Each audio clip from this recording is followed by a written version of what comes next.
All right.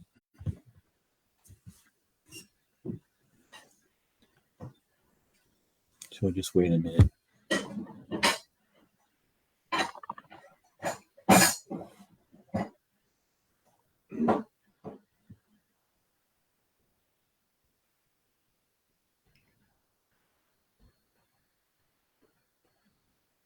Okay. Should be. Well, we should be broadcasting. Hope everybody can hear us. Well, welcome. My name is Greg Ayotte. I'm the Director of Consumer Services with the Brain Injury Association of America. And we're here this afternoon with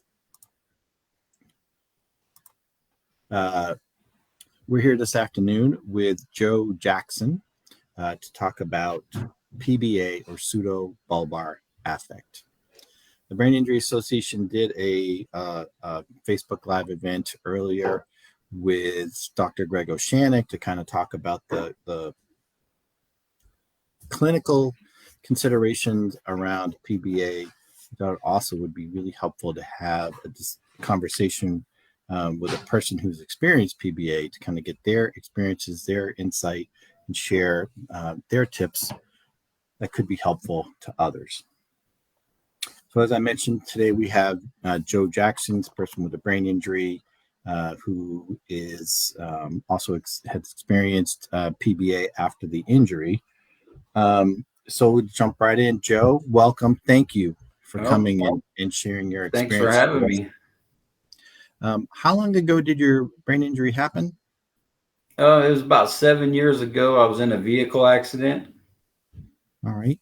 And so for you, did you see like changes in like your mood and behavior right after your injury, or like what was the initial recovery like for you? Well, at the beginning of the recovery, I had some broken bones. So I was focusing on getting, I had a broken femur. So I had to go through some rehabilitation with that. Mm-hmm. But the whole time I had this huge thing on my head from getting from the impact of my head with the steering wheel. But what was crazy is that I basically started experiencing it intensely about 1 year after. Okay. One year after. That first year, really, you said, I think we had talked before, you said that first year really was a lot of physical recovery, right? So yeah. And other injuries. And so the focus was on a lot of physical therapy part. And as that kind of improved and got better, I think that's when you said you started to see some changes in the mood and behavior and stuff. Yeah. So how did other people around you, did they could understand obviously the physical injuries because they could see those. How did they do with understanding some of the kind of cognitive and behavior changes from the injury? Well, what had happened initially is that I started just like having these crying episodes all the time, and at the time you're having them, you're just trying to figure out why you're crying. And on some days it might be kind of like a bad day, so you think, well, it's just because I had a bad day. Mm-hmm. But on some days it's like a really good day, and you have no reason to be crying, and it just pops up here and there. Well, my wife at the time said basically that she just needed to figure out what was going on. So she called the doctor and got me to a doctor's appointment, and they transferred me to somebody who was more in the psychological side of what was going on with me. And then as he was monitoring me, like for my first 3 months I was visiting, he said right off the bat, he's like, I think this condition I just heard about, and I believe the person who spoke about it was Barry Sanders. Yeah. And he had just heard something about it, and from there it started to bit by bit pieces of the puzzles will come together about why am I crying so much, because before the vehicle accident I had several years in law enforcement, and then after the vehicle accident I wasn't able to go back to work, and I wasn't able to do my job Mm-hmm. that would take me to do there for multiple reasons with the TBI alone, plus having PBA. But all of a sudden, I started to become this guy that, like, it just seemed like no matter what I was doing, I was bursting out and crying. I know Go to the go. you had mentioned too that, as you had said too, there wasn't some triggering event, right? There wasn't like something happened and you were sad and then you had this kind of Yeah, overly emotional reaction. It was not connected to anything that was necessarily going on. yeah. Well, it It, would just be like things like one time I was in the grocery store and all of a sudden out of nowhere I just started crying, and you actually I mean, I'm sure with people it might be different, but I'd actually like extremely start crying, like something tragic just happened in my life, and of course when you're in public, people would be coming up. Are you okay? Is there something okay? And is there something wrong? Can we help you? And then try to explain to them that at the time, at first, when I didn't have knowledge of what I had, there was a few times I just curled up in a ball wherever I was at and said, I don't know why I'm crying. yeah. And just uh, people would be like, oh my goodness, is this guy okay? Um, and bit by bit, I live in a small town. So bit by bit, people have got to know, well, that's Joe. He had a brain injury. But but after that is when I really started uh, I really started having it just interfere with my life events. Like I'd be planning to go to church, and just a couple weeks ago, in the middle of the church service, my church loves me, by the way, and I appreciate it. But all of a sudden, I just started crying intensely, and some people don't even have a clue to know that it was actually I had a PBA episode, Right. and I just have to ride them through. Some of them last only 30 seconds. Some of them last 2 minutes, and I've had some where I've had up to 12 in one day. Wow. And then the farthest apart that I've had without having one is 2 weeks. Okay. So they happen pretty regular, like you said, but Yeah. the frequency can vary, right, from day to day. I think Well, one of the things we also talked about was that as you were experiencing these things, you really started, at least early on, you really started to isolate yourself. You had talked about, right? You were, oh yeah, it's so hard because you lose your confidence to be out around people.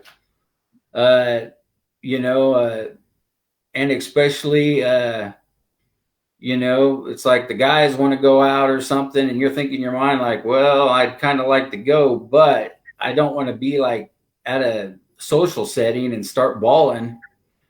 And then you bit by bit, I started isolating, and I still to this day am struggling with getting out, and because it's because one of the things too that's kind of embarrassing about it is that when you get in one of these crying episodes, and if it's an intense one, you kind of lose your clarity a little bit. You're just not thinking.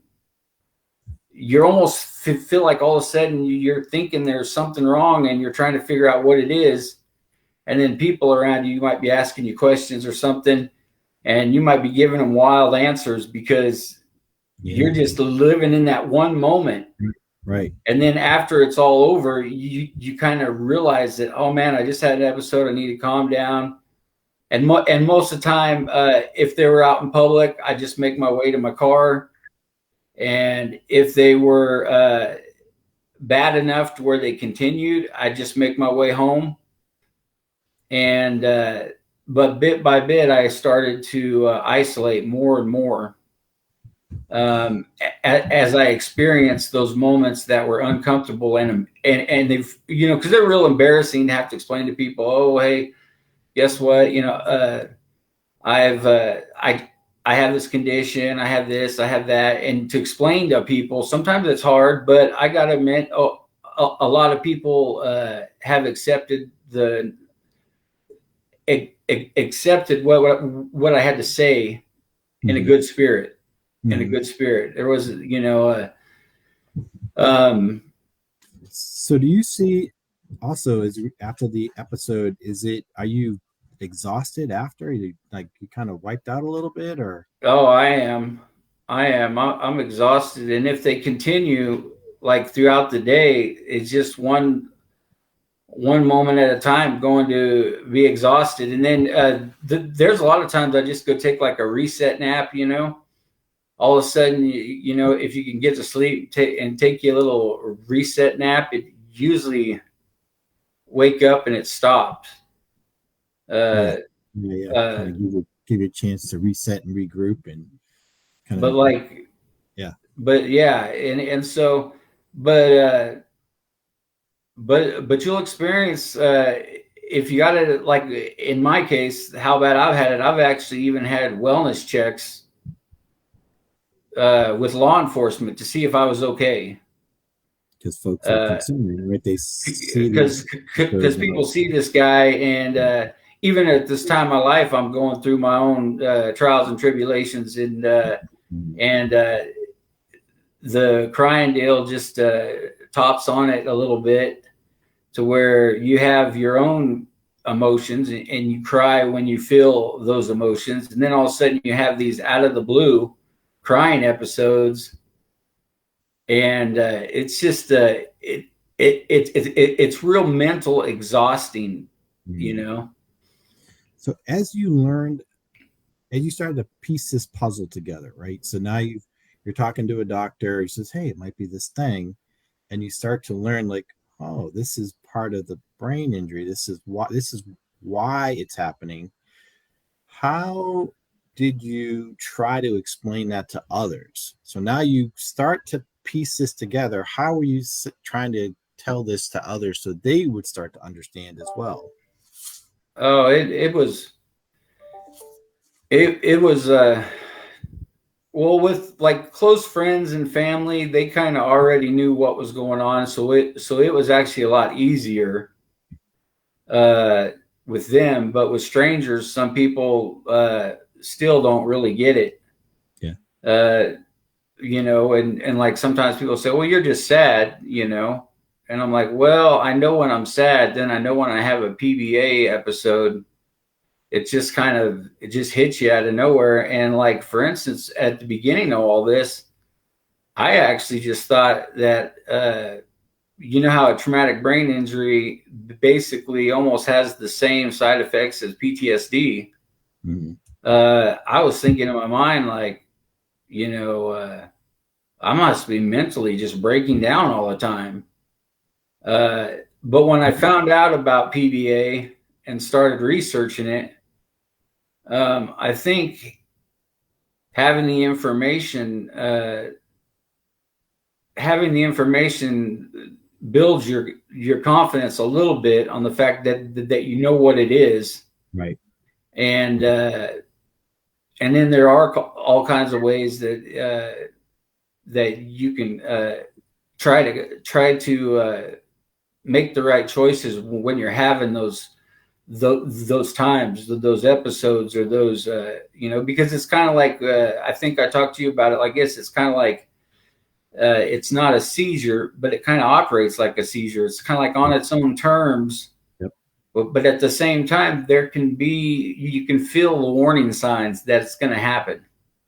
Like, your day has been like really rough, this and that, this and that. You're under a lot of stress, and then you think, and then the next thing you think the day is fine. Then the next thing, boom, you're Yep. crying, and you're like Yep. trying to figure out.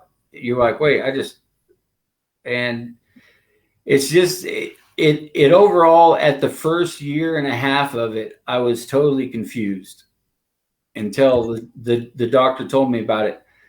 Now it's like it's not like it's the funnest thing, but and when I go through a crying episode, I know I just need to write it out. I need to go to my room, um, uh, you know, like I said, a power nap if I can get one in.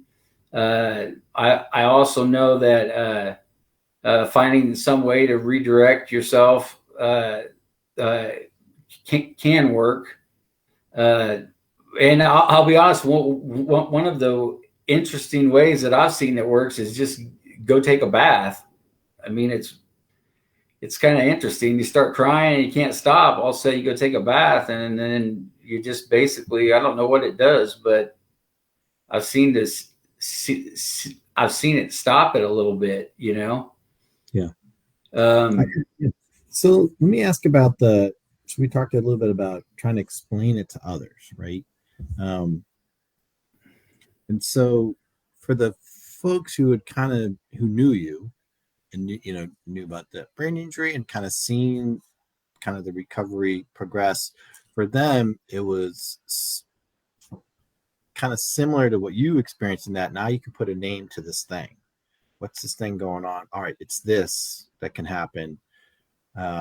So there's some level of understanding about brain injury, at least, that gave them, I think, a foundation, right? It yeah. helped them understand this thing.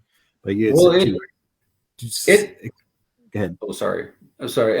Yeah. Here's the thing. It's still really rough with people because this is what I notice is like you tell a friend, you tell a family member, and it's not until they experience it with you a few times to where you really feel like if Click. they're on the same team as you, Yeah. because and I hate to say it is that I've had some people that I know have been very standoffish towards my relationship with them ever since they figured out that this was going on. They don't know what to do. Is that Right. So, they really don't know what to do, and it's like I mean, I hate to say it, but nobody wants to invite the guy that's just going to start crying all the time. And but at the same time, I've learned to spread awareness. I that's the only thing that I grabbed onto quick is I thought, you know what? If this thing is going to be kicking my butt, I want to do something to kick its butt. yeah. And I basically, of course, started. I like years ago. I joined the Brain Injury Association, Mm-hmm. and uh, since then I've been real vocal to my friends and even like my church. I give that as an example because it's somewhere that I want to go, and there's somewhere that I want to be, but at the same time I struggle with what are people going to think, what's going to happen if somebody takes this the wrong way or this or that. And I just toughed it out, and even if I had a crying episode at church, uh, I just bit by bit got to let people know I have a condition called PBA. Well, I think what you had said too is important. That, and I've certainly have seen this talking to many different families, is building the awareness and understanding is never one conversation, right? It's never you just explain it and they're like, oh, okay, I get it. They have to see it, they have to experience it, right? They have to kind of be there with you, hear the information again for it to start to click and actually make sense that this is real. That's what you're experiencing, and how you kind of be okay being with you with it. But it's a process, right? Yeah. It's a process you go through where you, and I think that's what you've kind of leaned into. That it's like every opportunity I can to kind of educate someone and share a little bit of information is an opportunity to kind of build their awareness and understanding about what this is. Well, too, having the traumatic brain injury complications plus the PBA, it does wear on people because I'm not all excited to shout about it, but it even led up to my wife and me getting a divorce, and it was basically the kind of the bipolar lifestyle of one minute being fine, the next minute crying, and it just literally wore her out, and the thing is that I don't know. I'm trying to put it the best way. I'm trying to put it the best way is that it definitely disrupts not only you but the people around you. Mm-hmm. It weighs on them because they have to deal with it. Like for instance, if you're calling, there's a lot of phone calls and a lot of text messages I have with friends right now. It's when all of a sudden I'm having an episode. Even I have a friend who comes over when there are a whole bunch of them, and he'll come over and say hi to me and talk to me for a while and try to get me calmed down. And then, but it takes some people. It does put a wear on people, and it's a rough condition. Even though some people might think whether you start crying or laughing would be a small deal, but it's totally disrupted every aspect of my life before brain injury. Yeah. And now I'm on that path to, creating the new me, which isn't simple as said, but I'm on that road. Definitely. I mean, it's definitely a process. So I think, having gotten some support, right? So you finding some support, talking to, having a support group, having the church, having folks that you can talk Yeah. to certainly helps with kind of maintaining your, ability to continue to try to educate folks. So you're not feeling like you're all alone out there trying to do this. Yeah. And we've had some questions and comments kind of come in through the to the stream, and so for a few folks that asked a little bit about what exactly PBA is and where can you get info about it. So PBA, pseudobulbar affect, on the Brain Injury Association of America website. You can find it at its www.biausa.org/PBA. We have information about explaining exactly what pseudobulbar affect is and giving there's also a self-advocacy toolkit on that page that you can download and use, and it helps with there's information there that you can there's like quizzes and some tools you can use to fill out to talk to your doctor with. If your doctor's not as familiar with PBA, you can use that as a tool. There's some suggestions for explaining it to others, so I think that could be helpful as well. So and a few folks asked if you in your episodes do you only experience crying? Do you have any laughing episodes, or just crying for you? No, I just have the crying. That's all I have. And I think it seems like some people have both, but it seems more often that folks either have one or the other. But everybody's kind of how they experience it is different as far as like how long episodes or how frequent the episodes might be. But Yeah.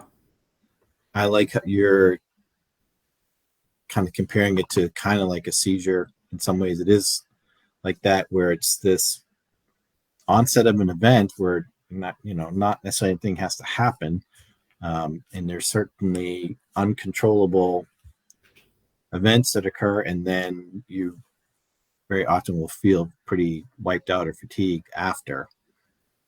Oh yeah, it totally wipes you out. I mean, like I said, is that most of the time, I'll basically, would you say cry yourself to sleep? If it's going to last longer than 5 minutes, I don't always have the big ones, but when they do, they're usually all morning long. Several of them are, and so by the time you're done, you're just ready that night to just conk out and sleep all through the night. You know, even during the day, some uh, with me. So do you feel too, like after an episode, is it kind of a does it impact you the following day? You still feel a little kind of does it take a little bit to kind of get back to can kind of wipe you out? What Well, depends on how the it it's just like anything. You kind of hope they're gonna, like right now. I'm still having them, and I hope they're gonna stop. And then I'll go for a couple weeks, and I'll think, man, this is awesome. I'm doing great. And then boom, one will happen, uh, and it psychologically weighs on you because you're just not in control. That's the whole thing. You're just not in control when they're having them, and it's like, uh, you know, so mentally, I'd say that it does. You have to recover mentally after you've had them, also. Hmm. Yeah. Um, and then like the next day after having some, it is usually pretty hard to get back up and get going and just remember, okay, I still got a life, I still got things around me I got to do, or I want to do, or I got to take care of my son, or do this or do that, and uh, and just to encourage yourself to get back on your feet, and and of course, like I said, with having finding people to support you in the journey is awesome. But like I said, is that I've utilized my Facebook friends to where I got a pretty good group of Facebook friends where I can send a message anytime. And sometimes when you're going through an episode, the only thing you just want to know is that you're not alone.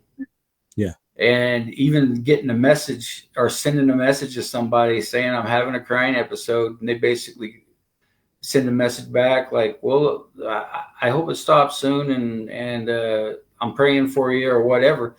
It does help. It does help for me, um, because like you said, the isolation and all that, you become a lot more lonely than people would ever imagine. But Yeah. at the Yeah. same time, yeah, you get what I'm saying. Oh yeah. I mean, it's certainly a common issue that I think for folks who have experienced a brain injury deal with whether it's PBA or some other challenge or change that if if their family and friends don't really understand the injury and what it changes it can bring, it's very easy to avoid that person, right? So you not only are you isolating yourself because you're like I don't want to have to deal with that in public, but then other folks in turn are not reaching out to you as often. So it creates that cycle of just Yeah. feeling really isolated and alone. And that's, I think, the importance of connecting with some type of support system in some way, shape, or form, Oh whether it's a yeah. group on the phone, Facebook groups, online, whatever it might be. Just knowing that you've got somebody in your corner that's thinking about you can make a difference, right?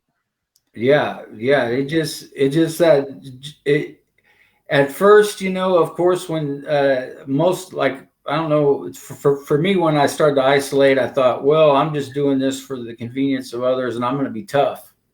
Yeah. But then after a while, I started to find out that, man, just any encouraging word as you're going through these episodes from somebody to kind of get you psychologically back in the game. Because one thing I strive for is I still want to have, you know, the quality life, uh, which I have new obstacles, but since the brain injury, Mm-hmm. but to live a life, you know, a life of quality where I'm getting some fulfillment out of it. Mm-hmm. And I got to admit, if it wasn't for people, you know, and there was people who completely wanted to support me, and there's other people who basically kind of backed away. So you're going to get both of those, because it's not it's not a disorder that, like you say, that's friendly to people. You know, I mean, because people really want to know, if you're crying, what are you crying about? You know, Yeah. and it's Yeah. so hard to just let them know that, you know what, I don't know what I'm crying about.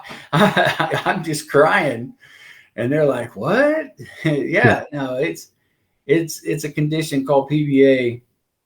Um, but I did things at an early stage, and I joined Brain Injury Association of Kansas, Mm-hmm. and connected with a lot of people there. Uh, I, uh, I even helped out with the state a little bit, their brain injury advisory board for the state of Yep. Kansas. Yep. So I helped out a little bit there, being a part of some of their conference calls and meetings, Okay. which changed some stuff in Kansas on the legislative Right. Right. level. Right. Uh, and I have to consistently realize that there's one side of me saying, just stay home, don't do these things, you know. But then there's another side of me that's like, no, I'm going to still live my life. Yeah. And it's a hard battle, and I'm not even going to say it's easy, because it's still a hard battle to this day. Yeah. I think that's the other challenge. I think for folks around would be the fact that the challenge doesn't end. Right. It's not, oh, I have to deal with this for 6 months, and Yeah, it's, you know what I mean. Like, it's an ongoing challenge, and that's the importance of ongoing support, ongoing connection with folks. So, were there any? I think you may have mentioned this, but I wanted to mention a couple of folks had asked about, you know, what can people do to be helpful? Were there any things that you can remember that were particularly helpful as far as like other folks who were supporting you, like either during or right after an episode, or what were the things that you found particularly useful? um well, for instance, right now I have a friend who basically just straight out told me that they wanted to come by and see me when I'm having an episode, and they wanted to come by and be able to support me, and even if it's just sitting while we both sit in the same place Right. and I'm crying. And that is just that is tremendous support. Mm-hmm. That feels good. And there's you know, my parents are always calling me, checking up on me, you know, friends and family, that um, but the other thing is too is when people kind of get a little bit of knowledge about it, and they're able to tell people about it also. Okay. Like, you have that friend who knows you and knows your situation, and then you're somewhere and they're like, well, that Joe, he's a nice guy, but I don't know what's up with all the crying. And they're like, oh, well, let me tell you about it. It's a condition, and Um, it gets people educated, instead of getting people assuming. that's a But really you good point, because now you've just got you. Now it's not on you, right? So now it's like, it's not on me to educate. Now I've got close friends who understand it, who can also, when the Yeah, opportunity arises, educate somebody else or inform them. That's a good point. Right. yeah, That type of support can be really helpful, because you feel like it's not just your battle to educate others. You've got people helping you in your corner. That's a good. That's it. That would, I could see that making you feel like you're pretty. yeah. You got to find some people that will get in your corner. Uh, you know, and I'm going to tell you this: I just will. It's not easy. You actually got to step out and reach out for help, Mm, and and it doesn't, like, for instance, like, one thing I always used to say is, I just don't want to be an inconvenience.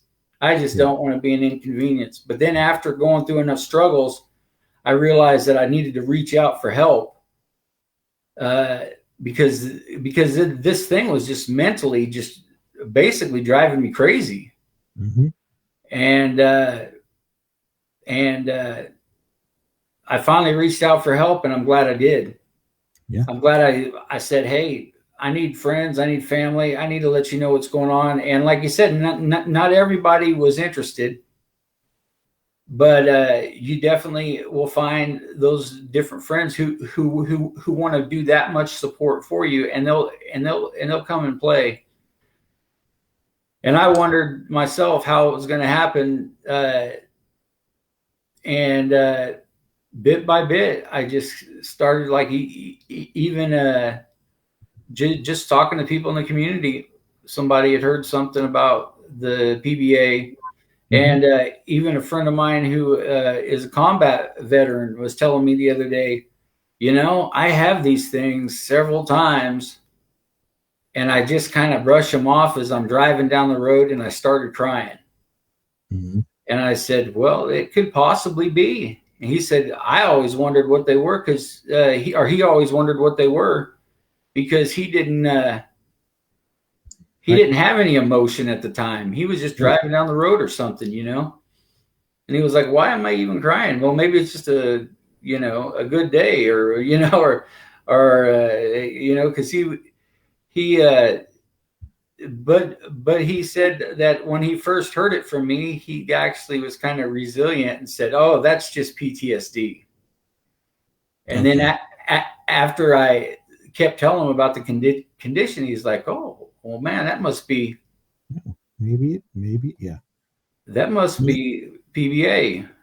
And I think that's how awareness works, right? All you want someone to ask the question, could it be? Could it be this? Because that changes how you might look at the symptoms. It changes the questions you might ask. It changes what information you might look for. So that's really all you want, is just to have them ask the question. Think about this as a one thing I will tell people is, on the mental note, is when you have these crying episodes and you don't know why you're crying, don't sit there and try to overthink. Okay, why am I crying? Because all of a sudden you start thinking about any and everything that could be wrong in your life, and it'll overwhelm you. When the fact is out of nowhere, you just started crying, and you're like, and you just got to ride it through. And like I said, is a majority of them are short, and that's a nice thing right now, at least. But the long ones are mentally exhausting. That's a good point and observation about, if you start having that episode and you don't know what it is, it would make sense. The first thing you would do is, why should I, what could be making me sad? Did I do something wrong, or is something wrong with me in life, or try to make a connection between, even challenge my spirituality. Like, is there something wrong with me, God? I mean, what's going on? Is my brain okay? Yeah. And it's definitely a challenging thing, but the whole thing is that like overthinking it always just leads to just more depression and more isolation. Yeah. It's like and like I don't know what I'd do if I don't know what I'm trying to word this right. I don't know what I would do if I would just sit there and overthink all the time. I'd probably just, like you said, I'd continually start isolating, and then I'd just start thinking really negative about life. And you got to do your best to steer away from that. Oh, did I lose me or him? You still there? Yep. Okay, good. Maybe it's me. It says my connection is unstable. All right, so I'm going to wrap this up because I'm worried that my internet might something crazy. For folks, I said, as I had mentioned earlier, you can go to our website, www.biausa.org/PBA to get information about PBA, what it is. There's a self-advocacy toolkit there, some really helpful quizzes and tools and checklists you can use to share with your doctor. You can always contact the Brain Injury Association if you're looking for information about support groups or services in your area. We're happy to try to find information that could be helpful to you. Joe, I can't thank you enough for coming on today, sharing a little bit about your story, sharing how you have come to, really try to help educate and improve the awareness and understanding about this. Thank you so much. Well, I'll say spreading awareness gives purpose. So yes, it does. It's a good thing. Yes. Excellent. All right. Well, thank you, everybody. Have a great Friday afternoon.